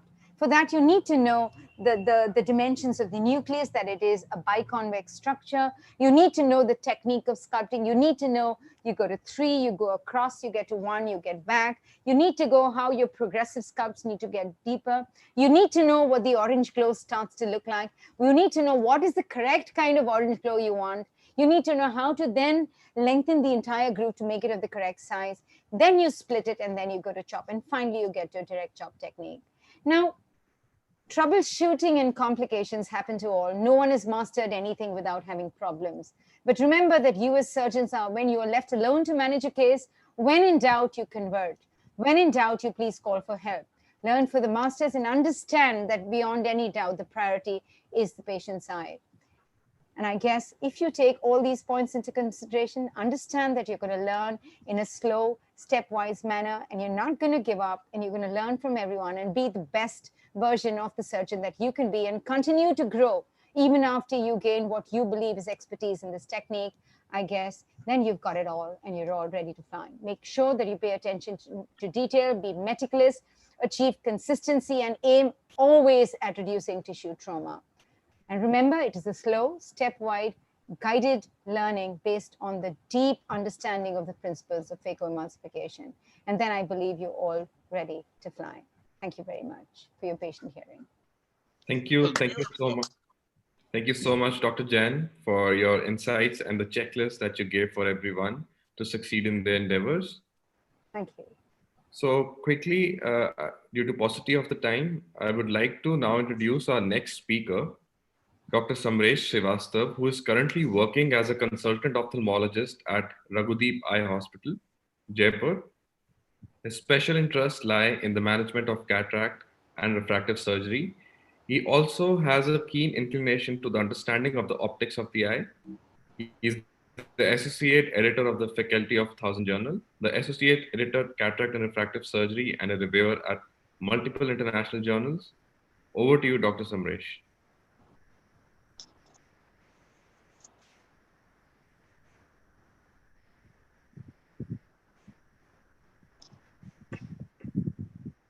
You need to unmute. Yeah. All right. So am I audible now? Yes. All right. So again, thanks a lot to the IRSI Youthful Wing. I mean, it's so good to see young faces, taking up the baton now. I'm going to just follow up, and I'm going to keep it tight as much as I can in the interest of time. So this is not regarding, I mean, there is going to be a little bit of repetition because obviously we're discussing junior surgeons and residents. But having said that, I think there's a lot for us to understand and learn as we move on. What I have learned is an amalgamation of, now it's my 9th year into private practice. So I'm not that old, but I'm old enough to share what I've learned across over the years, starting my journey at Mohan Eye Institute, where I started with my foundations, then moving on to Shankar Nethralaya, eventually with Dr. Basavada at Raghudeep Eye Hospital, and finishing up my fellowship at Narayan Nethralaya under the guidance of Dr. Rohit Shetty.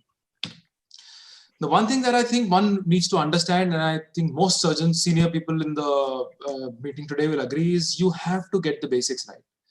If you don't do it right in your residency or your early formative years, you are never going to get it. Like I struggled with a lot of things, but some things for which I'm thankful to my institutions are basics of doing indirect ophthalmoscopy, of picking up a gonio and trying to figure out early on what things are, doing things like confrontation fields, a proper slit lamp evaluation. I think as a resident doctor, we are all inclined on, getting down to practice and having that prolific cataract practice, and we see all the surgeons talking, but we sometimes forget to understand that it's the basics that will get you to be a good surgeon in the end. And something that I cannot emphasize upon more. When I say basics, it's you have to understand that there is no shortcuts. If you really want to be a good surgeon, you have to be a good clinician, and you have to pick up everything that you find along the way, and you cannot disregard small things. Like doing investigations and basic investigations on your own. Manual keratometry, a lot of us, a lot of the residents and fellows in good tertiary centers don't get to lay their hands on machines because they get everything done by technicians. I insist on all fellows who are at my institute and all people who come and observe with me to at least lay down their hands on machines and learn the art of things like immersion, because these things are your backup plans, they are your backup strategies. And only if you do it yourself will you understand how these machines work. And it's not only the high-end machines, but also simple things like refraction. And not only refraction is something I struggled with, because in my post-graduation, refraction was something which was not for us to do, but it was for the optometrists to handle. Not only simple refractions, but refractions in real-time conditions, like simulating, like working on a laptop, working in dim lighting conditions. These are things you would rather do in your post-graduation or early years of practice, because if you have a control on this, then you control your practice. You understand what the patient's problem is, and you can give the patient a desired outcome. On the other hand, if you depend on somebody else or a technician, your practice is always going to be sabotaged by somebody leaving or somebody asking for a higher hike on fees. As early on in practice, one thing that I understood well and is very important is to invest wisely. You in your post-graduation days, you always have limited resources. So buy yourself good equipment. Good equipment doesn't necessarily mean buying the biggest phaco machine or the best phaco machine. It means buying the best small things, buying the best lenses, buying a good torch that will last you your life. I have a Maglite that's been there for the last 10 years that I still have in my pocket, works very well. And using scleral depressors, buy the best of the lot, because this is what is going to guide you into deciding what you're going to do with the patient. Don't compromise. Compromise is something that starts early on and becomes a part of your career. And I think with the smallest things, one should not compromise. This is where you lay down your foundation. Moving on, it's as we all know, this statement has been overused in our life. Devil lies in the details, but I think you cannot overemphasize this at all. You have to observe your doctor, the person that you are working with, the person who's mentoring you, not only in terms of what surgery he's doing, but everything, right from behavior to the dressing sense to how they're interacting with the patients, to their body language, to everything has to be picked up. And this is the skill that one needs to pick up in the early years. Surgery, like Dr. Uday brought about, you will learn when you do a few surgeries, and if you're willing to learn, it's not your first or the 20th surgery that will teach you, but your 100th or the 1000th surgery, which will make you even better. But these are the skills that if you don't pick it up in your residency or early career, you will probably not be able to pick it up because you'll be left alone to learn that on your own. And that brings me to a very important point. And I think conversation or talking to the patient, how you're talking, how much stay time you're giving, how much of effort you're making to understand the patient's problem and to explain the problem and solutions to the patient will make the biggest difference in your career eventually. And I think that is something that you have to really pay attention to. More in COVID times, because that's probably all you can do right now, is pay attention to how conversation will help. Moving on to surgery. I think we had too much of incisions for the day, but I'm just going to show you this video. This is a trainee surgeon who's doing a single plane incision on a high-speed camera. And you notice how he's shivering. The tremors are so visible also because he knows he's being recorded. But what's the catch is not the small things, like I said, it's not the going in the eye, it's the coming out. He enlarged the incision from a 2.2 to maybe a 2.4 or a 2.6 the moment he came out of the eye. I notice again. Because he never paid attention to it. And there are many reasons why this can happen. Compare that to an experienced surgeon. I'm not going to show you this video because this is how a good incision is going to be done. And I think Dr. Uday, Dr. Suvira have brought it out. The important thing is if you do not do incisions well, again, Dr. Om Prakash, Rohit Om Prakash brought about the fact that your side port is often that, steps on, this is the side port that's leaking because it's a poorly done incision.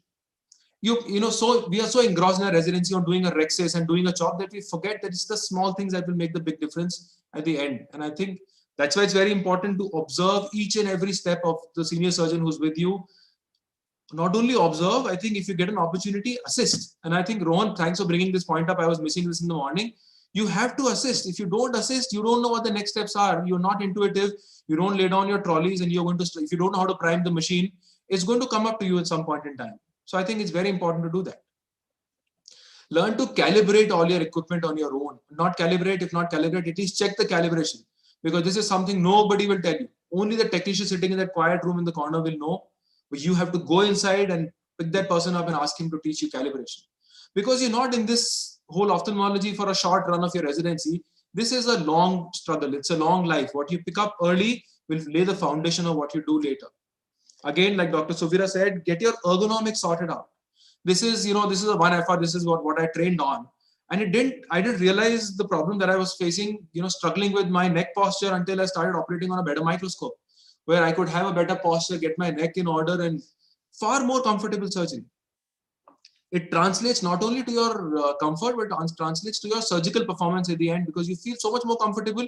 You do a far better job. This is Dr. Mayuri at our clinic, who was noticed she's using a chair with a backrest, gives her immense support, good control on the arms, so that she can do her fine movements much better than here, one of our other surgeons operating with a slouch. You're going to land up a disaster at this point in time, because your spine's in a very crooked angle. You can't do this for life.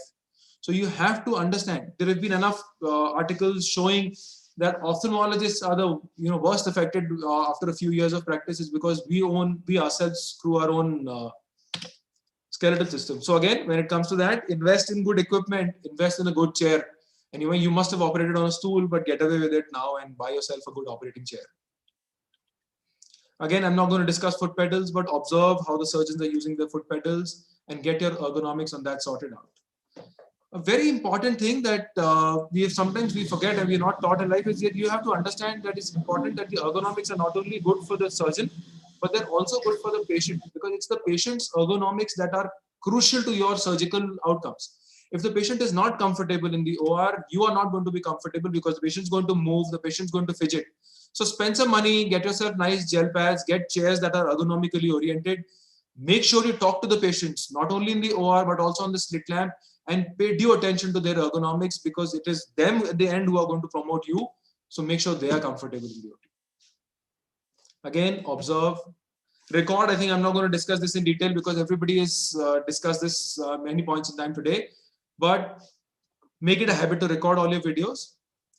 Pay good attention. And I'm just bringing about this case to show you that, this is also a recording. At the end of the day, if somebody, one of our colleagues trying to implant an Osidex, and obviously it's his first time, so you can notice the shake. But because he's not centered, even in the operating microscope, he implants the Osidex. There goes the Osidex. And notice what he's done. He's caused a big PCR with an in-the-bag IOL.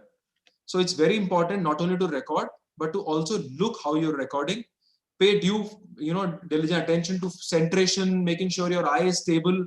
It's the small things, because if you look at your own videos, you will know how fidgety you've been in the surgery or how rock steady you've been. And all this will translate down to your surgical performance.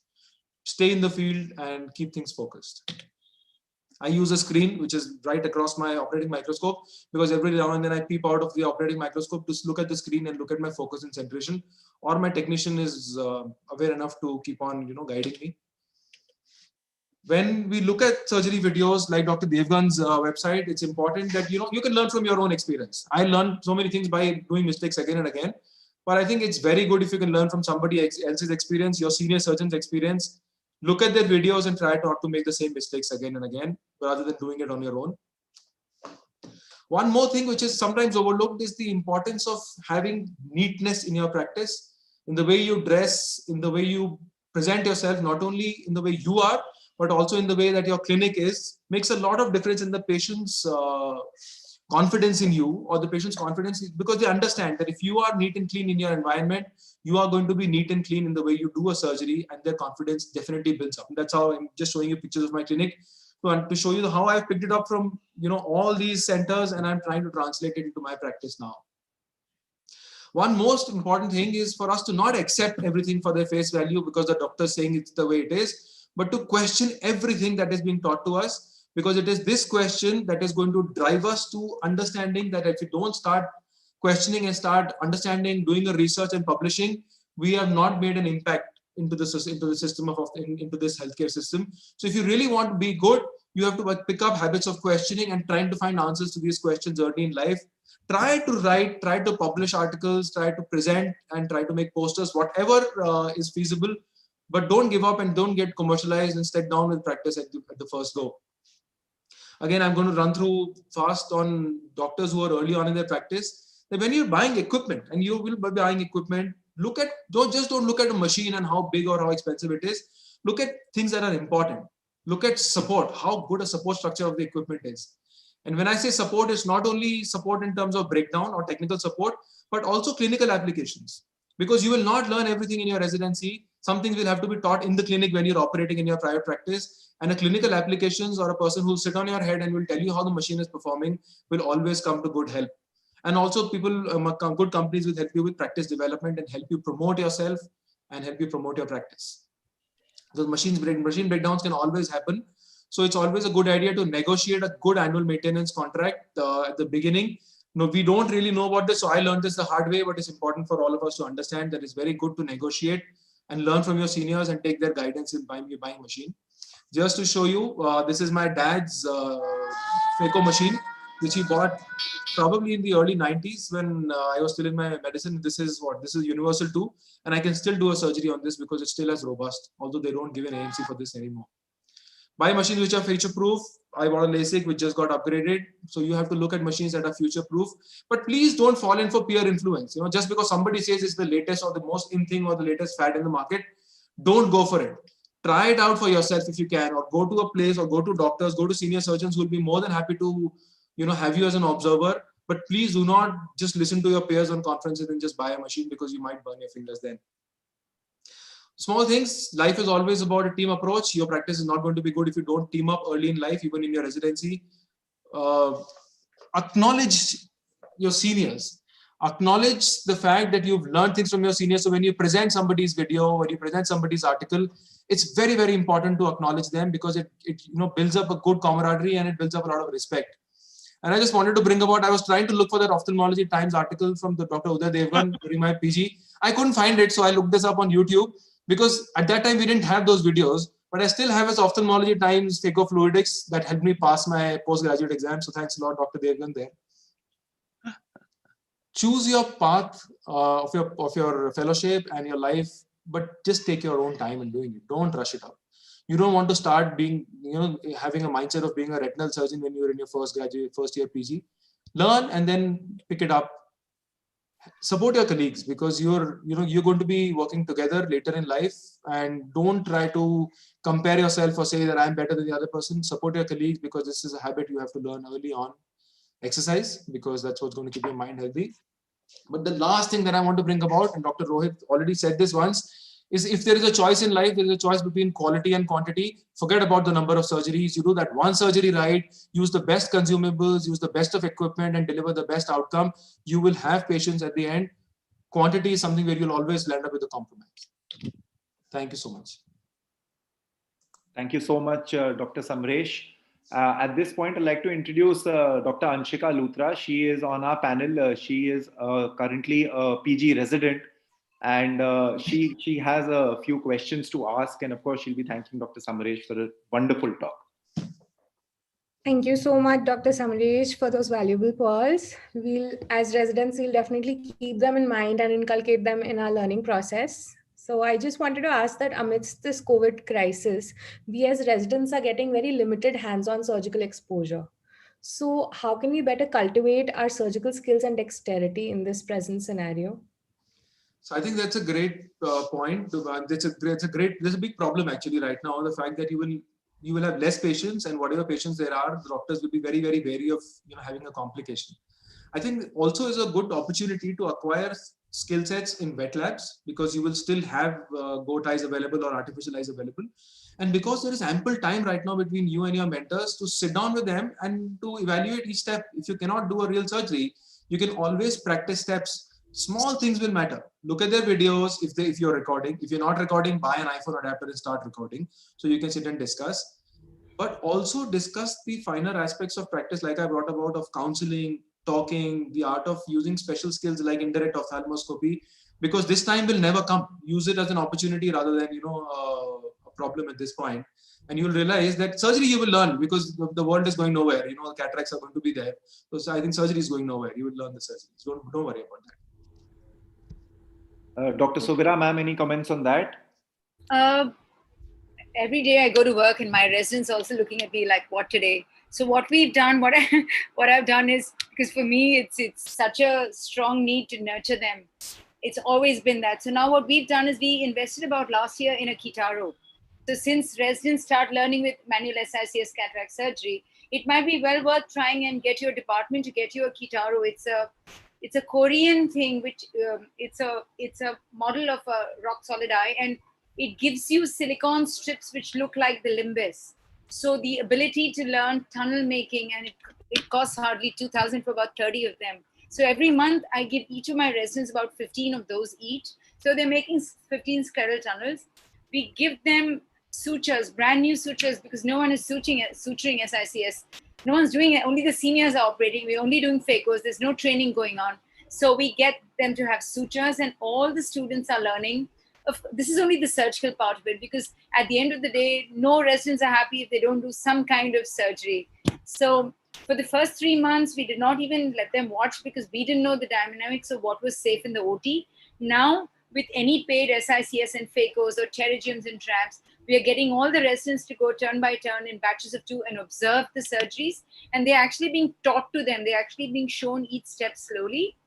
And for they themselves, they are learning hand-eye coordination. They're learning suturing. The cornea fellow is learning. The eye bank is just about chugging along. So there are a lot of eyes that are not being used. They're learning suturing on that. I think that's how we are managing. And there is a lot of time, as Samresh, you just said, to focus on other things. So diffractions, manual keratometers, immersion scans. So even though most of them are done on LensStar, we're still teaching them immersion scans.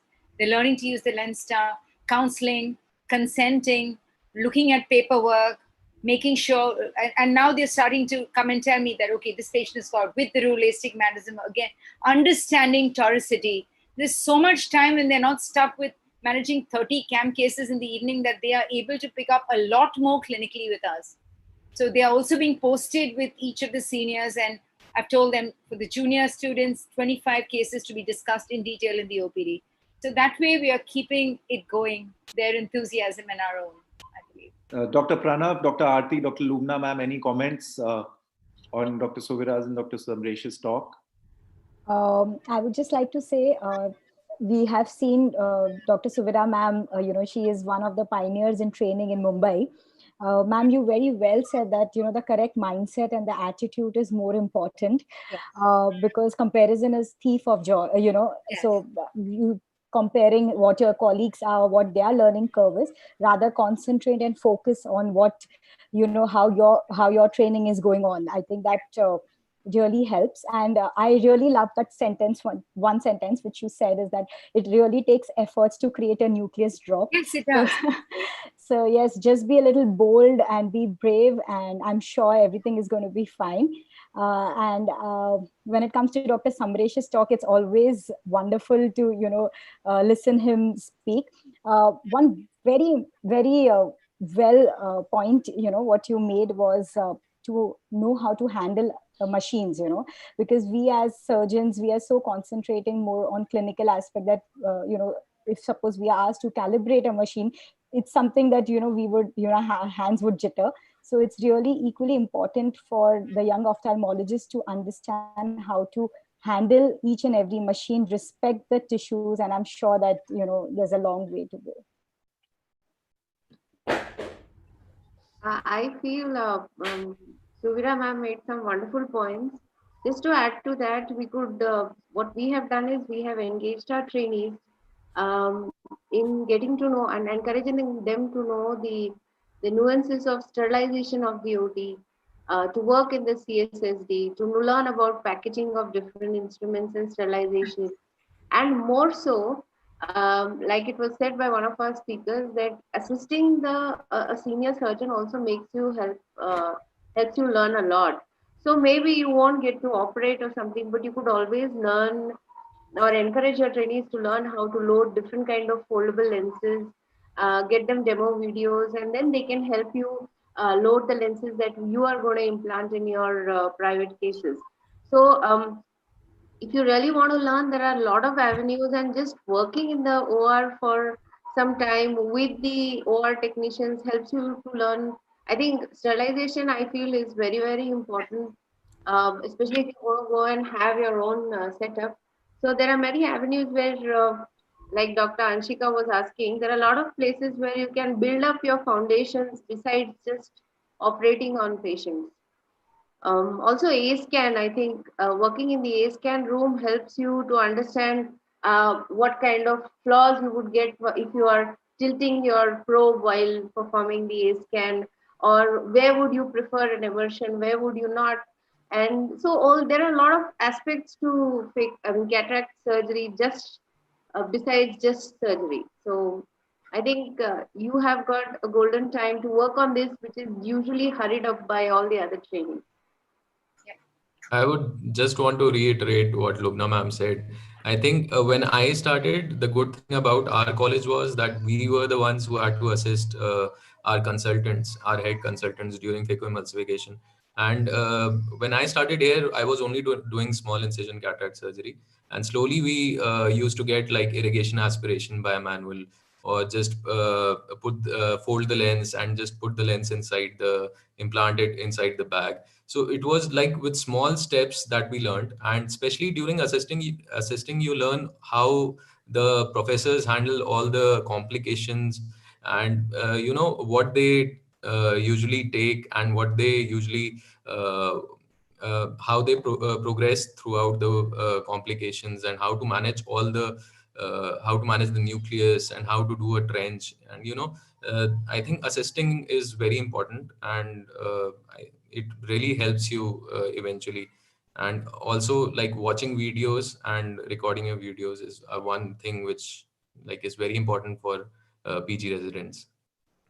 A quick question from the audience to the panelists. The question is, how quickly should one jump into private practice? I think Dr. Uday and Dr. Rohit, Dr. Gaurav and Dr. Mehta sir can answer that. They are the pioneers of private practice. So over to you, sir, for this question.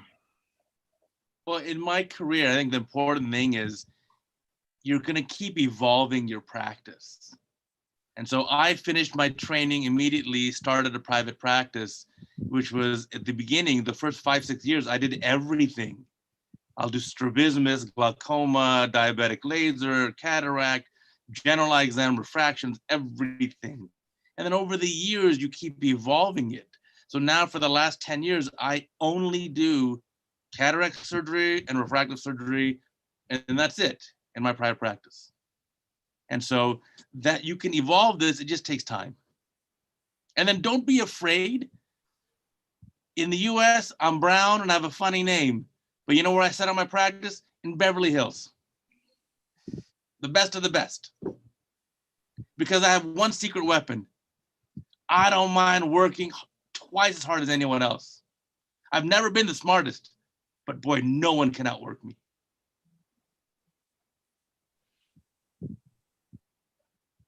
The best message that anybody can give is this: you can't stop working hard. The biggest thing is success and the confidence that you have in your own self. What he said was, it's an ever evolving process, even till the last day that you're a surgeon. After doing 100,000 cases, 100,001 will definitely give you heartbeats, which you'll miss. All your coronaries are going to get hardened by that. So there is no overlearning, underlearning. Every single day, if you're ready to learn. And that's where, Dr. Suvira's presentation was wonderful. That caterpillar reminds me of Richard Bach's saying that there is no such thing as a problem without a gift for us in its hands. We seek problems because we need those gifts. And that the mark of our ignorance is the depth of our belief in peace and injustice. And what the caterpillar calls the end of the world, the master calls it a butterfly. So what she said is, to become a butterfly, there is a long way.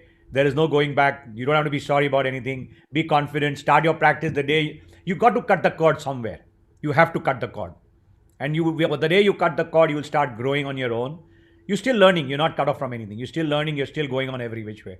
Because the more and more you're dependent you are, the more and more you're not going to be cutting off from the cord. And it will go on and all. And unfortunately, medicine, by the time you're 30, half of his friends, the investment bankers in New York, are planning to retire by 30, 34.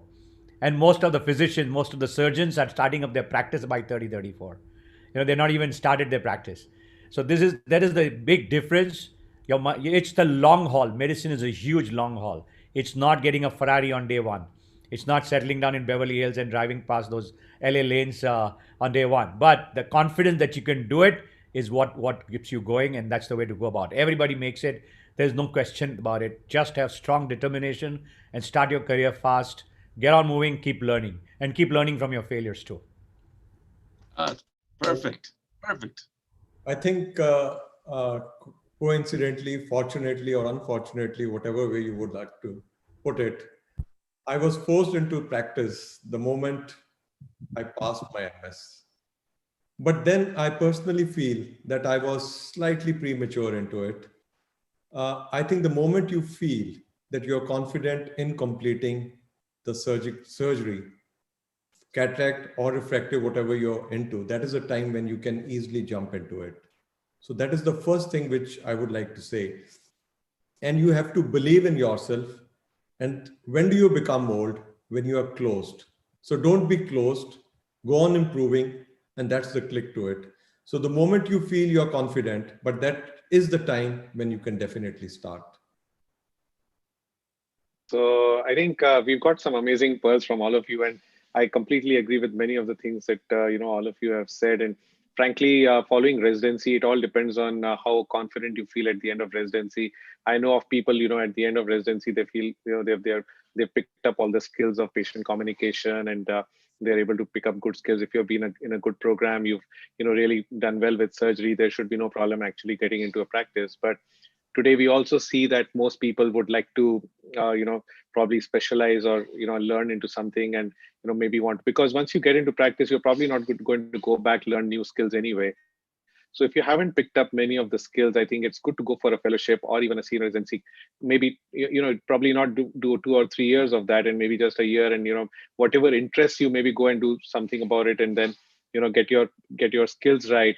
And then once you feel more confident, as Dr. Rohit said, once you feel confident offering surgery to your patients independently, it should be good to go ahead and get into practice. So don't be scared of getting into practice for sure, but be confident about when you're about to start that you will be okay with your patients, and make sure of that. Now, other thing I picked up, Uday, was exactly something what you did. When I finished, I didn't do a fellowship. I did a few years of senior residency, and then started practice doing buckling and strabismus and DCRs and entropions and cataract. And I learned phaco because it wasn't being done when I was doing my residency. So I learned phaco myself. I just knew SICS. So, I learned along the way. And as you did over maybe 7-8 years, gradually realized that my favorite thing was cataract and refractive, and probably, just went into that. I still get to see some of my old buckles, and I'm amazed, 20 years back that I was actually doing some retina surgery. But that's how you can, as you go, you keep learning, and then you can evolve as a surgeon. And I think private practice does not stop your process of learning at all. You keep learning all along the way. You keep specializing, keep going out for programs, and keep picking up new skills. Never stop, evolving as a surgeon. I think that's probably what helps you keep going in practice as well. Always keep looking up to something new to do, and keep learning every day with something else.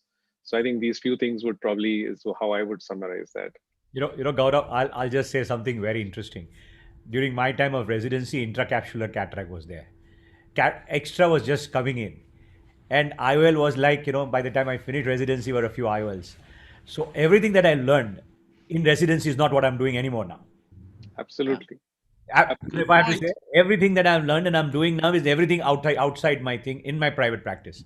So phacoemulsification, microphaco, my manual phaco, whatever, your LASIK surgery. 91 LASIK got, 94 LASIK got approved by the US FDA. And I was with the first trials in Houston when it was started in 1991.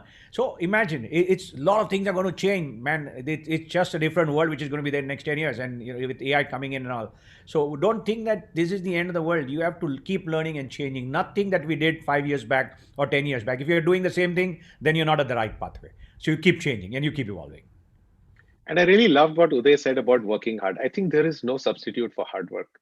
There is one thing: you can be brilliant, you can be smart, you can be intelligent, and you can be highly skilled surgeon, do what you want. If you're not willing to work hard, you're not going to really excel at what you're doing. So I think that's such an important message for all the young people out there. For sure. I think one last thing, if I'm permitted to speak, is that you have to, you have to see as Samresh has rightly put in, I would put it in one word, that you have not to treat the cataract. You have to treat the man with the cataract. So how you handle, when, there are so many friends of mine who happen to go to Gaurav, and I'm not saying it on your face, and I mean it, your handling of patients is immaculate. These things have to be inculcated. You have to learn from your mentors how they handle the patients. Handling is one of the most important thing which one has to learn. This is not that, that it's a quality, how you assess, how you understand, how you acknowledge.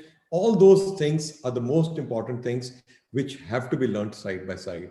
Because if you have to learn, get into the private practice, no doubt you are evolving as a surgeon, but evolving as a human being and in dealing with the patients, that is a very important click in the whole scenario. Dr. Rohit, our admiration is mutual, I think. I keep learning and keep hearing from the patients that, sir, you should go and see in Amritsar how Dr. Rohit, his management of the hospital and how well they kind of administer the thing. Patients don't waste their time, and, please go and see how they do that. So I think that goes. And Samresh, what a beautiful lecture. I think for the youngsters, you gave a tremendous, in those 5-10 minutes, you just did a fantastic job. And I think the take home message for all our residents and young people would be amazing from all the pearls you said. I mean, Suvira did a great job with the phaco training things, and Uday, of course, is the best teacher around. But Samresh, your talk for the residents at least would really, mean a lot, I think. Yeah, wonderful. So this was an extremely informative and practical learning experience. And I'm sure that all youngsters attending the session are inspired and motivated with fire in their belly to maximize their learning experience in whichever stage of training they're in. I would request the IRSI Executive Committee to give a vote of thanks to the speakers and the panelists. And as right at the end, we were having this discussion, our next chapter, that is chapter 2 of the Youthful IRSI web series, is key to success, mastering your communication skills with patients. I'd also like to thank Microvision team for all their help at the back-end support. Without their support, this wouldn't have been able to run very smoothly. Over to Dr. Mehta, the president, and Dr. Gaurav, the chairman of the ARC IRSI, to give the vote of thanks. Thank you, Rohan, and thank you, Pooja, and Dr. Anshika, and all the young, and everybody. Tushar, that was a great performance. We've seen you doing it again and again. Aarti, thanks for being there. Dr. Uday Devgan, taking your time, and I was watching him, listening to the other speakers. He did not disappear into the OR. He was keenly learning even now. I think if you rest of the people saw this, something very important. He was trying to pick up points even from the other speakers at this time, even from Samresh and whoever was speaking. This is something which everybody has to learn. Every talk you go to, keep learning. There is everybody who has to teach you something or the other. And that is the beauty. He kept smiling, he kept nodding, and I could literally see he was picking up points. And that's how the beauty of the whole thing is. And a very well planned stuff, that how to start life. It's not that bad. It's confusing. You don't know what's happening. It's foggy. When your career is just starting, you don't have the right equipment. But invest in the best equipment. Don't use a used blade. Use a new blade every time. Make a good incision. Don't take cut corners. It's simple and it's there at your fingertip now. You can have joint practices, group practices. It's a long way ahead, but it's a beautiful journey, and you will thank yourself for being an ophthalmologist in this lifetime, because the amount of blessings you get from a good smile after a great surgery is phenomenal. Dr. Suvira, thank you so much for taking your time out.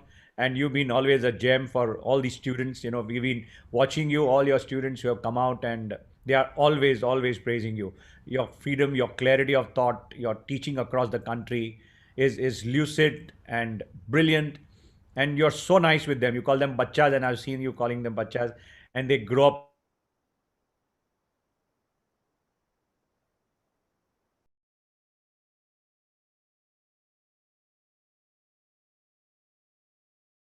you. And very clear. We like that clarity of mind which you have to tell us exactly what is there in your mind and what we should be dealing with, how we can progress. Thanks everybody. And Rohit, thanks for being there till the end. And of course, Gaurav, always the strong backbone of IRSI. Thank you. I cannot thank you everybody more than that, and being there for everybody. And Ashok and Navneet, always, and Anupam being there to support us to have that live stream going on so well. Thanks very much. Over to you, Gaurav. Thanks, Dr. Himanshu. And, I would really like to congratulate our young team under the guidance of Dr. Himanshu for having pulled this off in a fantastic way. Of course, you've already thanked all the speakers, so I will not do that again. But on behalf of the IRSI executive, Dr. Amar Agarwal, Dr. Maipal, Dr. Himanshu, and all the others, we have a big executive committee, and all of them are equally enthusiastic. And, it's a great moment today that we have the young wing of the IRSI, actually on the move today. And I really look forward to some very interesting, new faces and, younger people chipping in with their ideas. They're all full of the best ideas. And I would really, put across that if people could send in their ideas about what they would like to see or hear, and, what they would like in their programming, what more, things they would like the young IRSI members to cover up, it would be really nice. And please send in your feedback and what you would like to see more often. And thank you all the faculty for being here today and sparing time, precious time, and giving out these amazing pearls. Over to you, Rohan. Yeah. Looking forward to seeing you next month for the next chapter, Key to Success, Mastering Communication Skills with Patients. Good night. Bye-bye. Thank you, sir. Thank you. Thanks, Thank you. Thank you, everybody.